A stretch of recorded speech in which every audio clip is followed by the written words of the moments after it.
Faida ya kufunga na kuomba. Faida ya kwanza, kufunga na kuomba.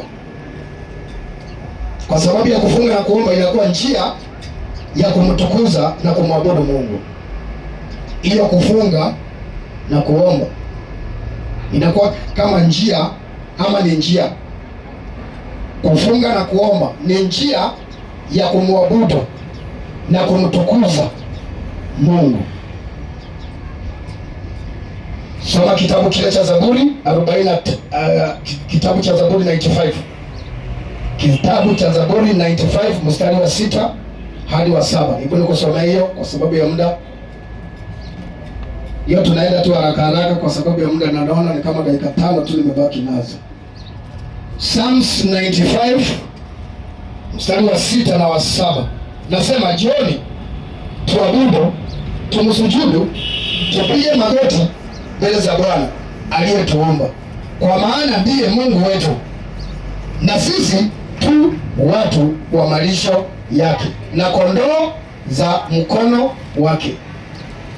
Bwana Yesu asifiwe. Yaani hiyo njia ya kufunga, yaani kufunga na kuomba inakuwa ni kama njia ya kumwabudu na kumtukuza Mungu. Bwana Yesu asifiwe. Kumbuka kusudi kubwa, Mungu alituumba wanadamu ndio tuweze kumwabudu. Hiyo ndio lengo kubwa,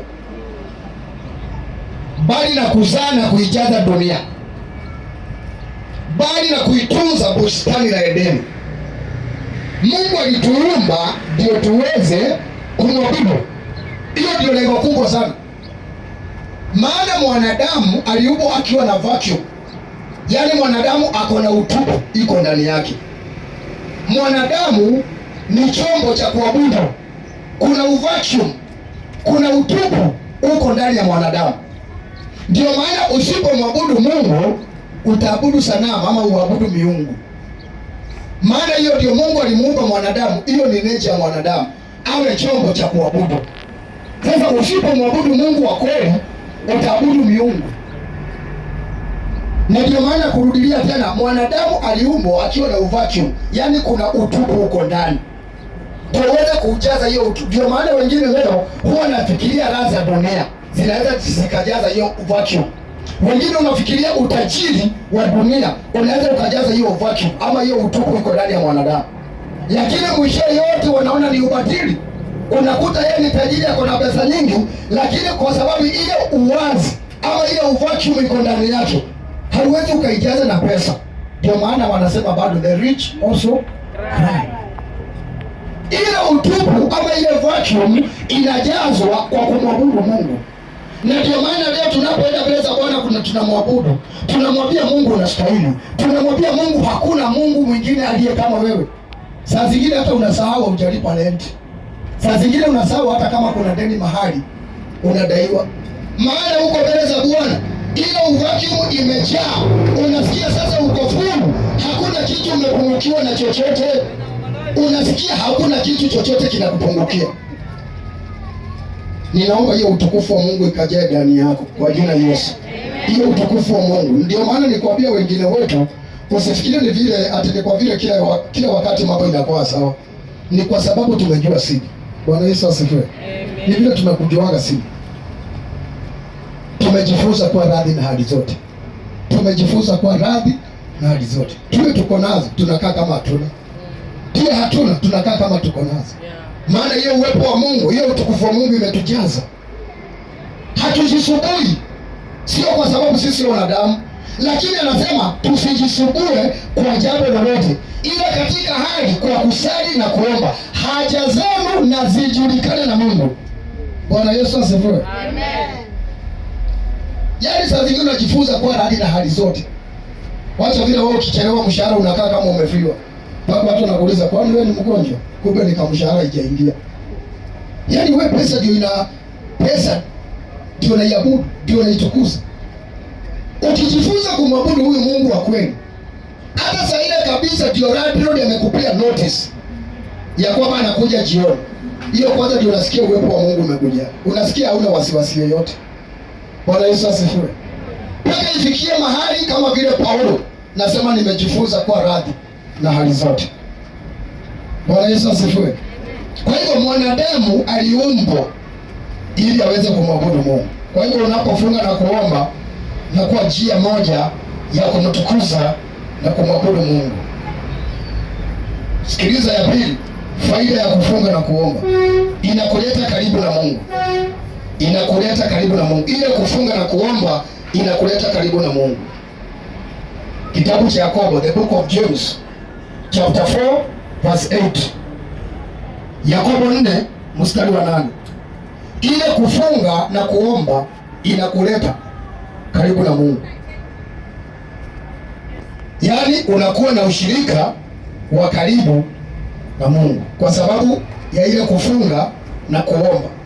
Unakuwa na ushirika wa karibu na Mungu. Yaani kadri unavyoomba, kadri unavyofunga na kuomba kila wakati, kadri unavyofunga na kuomba kila wakati, ndivyo unavyotengeneza ushirika wako na Mungu. Ile kufunga na kuomba inakuleta karibu na Mungu. Bwana Yesu asifiwe. Amen. Kuna mkono kama naongea na mtu.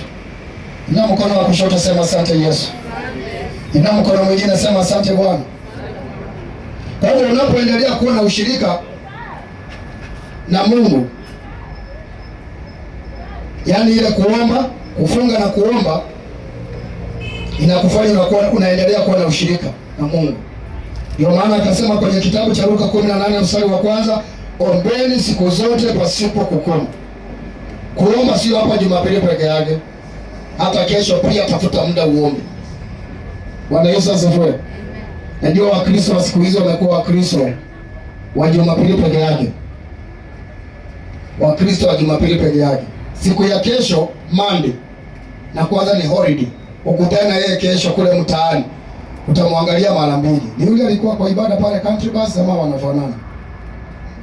Lakini zile tabia anafanya, vile amevaa, sioni kama ni yeye, kama wanafanana. Najua leo watu wanajua kujifanya pretenders kwa sababu ni siku ya Jumapili. Wokovu yetu wote ikuwe ya kila siku. Mungu wetu akuwe ni wa kila siku. Kuokoka sio Jumapili peke yake. Kuokoka ni maisha yetu ya kila siku. Bwana Yesu asifiwe. Bwana Yesu asifiwe. Ndio maana akasema tubebe msalaba kila siku, sio Jumapili peke yake. Bwana Yesu asifiwe. Kwa hiyo hata kesho ukipata nafasi, tafuta muda wako. Nilikwambia ukitaka vizuri uwe na uhusiano na Mungu. Kwa nyumba yako ujijengee madhabahu. Unaona hii madhabahu tumejenga hapa? Hii madhabahu tumeijenga hapa. Hii ndio inawakilisha ama ndio inasimamia ibada hii ya leo. Ndio maana tunasema tunaita madhabahu. Ndio maana tunaita madhabahu. Pale kwa nyumba yako unaweza ukajijengea madhabahu, sio kama haya. Inaweza ikawa ni madhabahu katika ulimwengu wa roho. Sio lazima ikuwe ni kitu umeweka pale inaonekana. Hata ile wanaitaka black spot kwa barabara, mahali kunafanyika ajali kila wakati, wanaitaka black spot. Hiyo inakuwa ni madhabahu na ionekane, lakini katika ulimwengu wa roho hapo kuna madhabahu. Wangapo unanielewa kile nasema? Sasa vile vile kwa nyumba yako unaweza ukajijengea madhabahu kwa ajili ya Bwana Muumba wako. Unasema hapa kando ya kitanda, kabla sijalala, kabla sijatoka kwa nyumba asubuhi, hapa ndio nitakuwa napiga magoti yangu. Namwambia Mungu unastahili. Namwambia Muumba wangu unastahili. Unasema pale kando ya meza, pale kando ya meza, hapa ndio nitakuwa napiga magoti. Asubuhi kabla sijatoka, jioni kabla sijalala, nitakuwa napiga magoti yangu hapo. Namwabudu Bwana, namwambia unastahili. Wangapi watakuwa wakifanya hivi? Jifunze, tengeneza madhabahu ya Mungu kwa nyumba yako. Tengeneza madhabahu ya Mungu kwa nyumba yako. Na nimekwambia sio lazima ikuwe kama hii kitu inaonekana hapa. Naweza ukasema hapa chini hapa kando ya kitanda ndio nitakuwa napiga magoti. Hapa kando ya meza ndio nitakuwa napiga magoti na mwabudu Mungu. Wacha kuabudu Mungu kwetu isije kama Jumapili peke yake. Wacha tumwabudu Mungu siku zote. Na wakati unajua naenda mbele za Bwana kwa kuabudu, kama ni televisheni weka off. Kama ni redio, usiweke redio unataka usikilize matangazo vile mazishi inaendelea ya baba na bado unasema uko kwa maombi. Hauwezi concentrate. Labda uweke tu nyimbo za kuabudu, nyimbo ambazo zinakuchochea, nyimbo ambazo zinakuleta karibu. Bwana Yesu asifiwe. Lakini sio eti televisheni iko on, redio sijui ni mpira inaendelea pale, bado nasikiliza goli kipigwa pale na uko kwa maombi. Kuwa serious. Bwana Yesu asifiwe. Kuwa serious, naye Mungu atakuwa serious na wewe. Bwana Yesu asifiwe. Point number 3. Faida ya kufunga na kuomba. Unapata nguvu ya kushinda wakati wa majaribu. Unapata nguvu ya kushinda ama nguvu ya kusimama wakati wa majaribu. Mathayo 26 mstari wa 41. Mathayo 26 mstari wa 41. Kwa sababu ya kufunga na kuomba unapata nguvu ya kushinda majaribu ama nguvu ya kusimama wakati wa majaribu. Na hii majaribu tunaongelea hapa kwa Kizungu ndio unaweza ukaielezea vizuri. Nilikwambia kuna vitu vitatu. Kuna trial, kuna test na kuna temptation. Trial na test they are somehow similar. Test na trial karibu zinafanana. Na test na trial huwa inatoka kwa Mungu akiwa na kusudi nzuri juu yako, ndio aweze kukuimarisha, ndio aweze kuimarisha imani yako. Kwa hivyo test na trial huwa inatoka kwa Mungu, lakini temptation haitokaki kwa Mungu. Temptation inatoka kwa mwovu Shetani, na anakuwa na nia mbaya akuangushe. Unione mkono kama nakufundisha, sijione leo. Temptation haitoki kwa Mungu. Ndio maana kitabu cha Yakobo 1 mstari wa 13, the book of James chapter 1 verse 13, anasema mtu anapojaribiwa, ndio hiyo sasa inaongelea hiyo temptation. Mtu anapojaribiwa asiseme anajaribiwa na Mungu, maana Mungu hawezi kujaribu mtu yeyote kwa maovu, ila kila mmoja hujaribiwa na tamaa zake. Sasa hiyo temptation inakuja kupitia tamaa za mwili.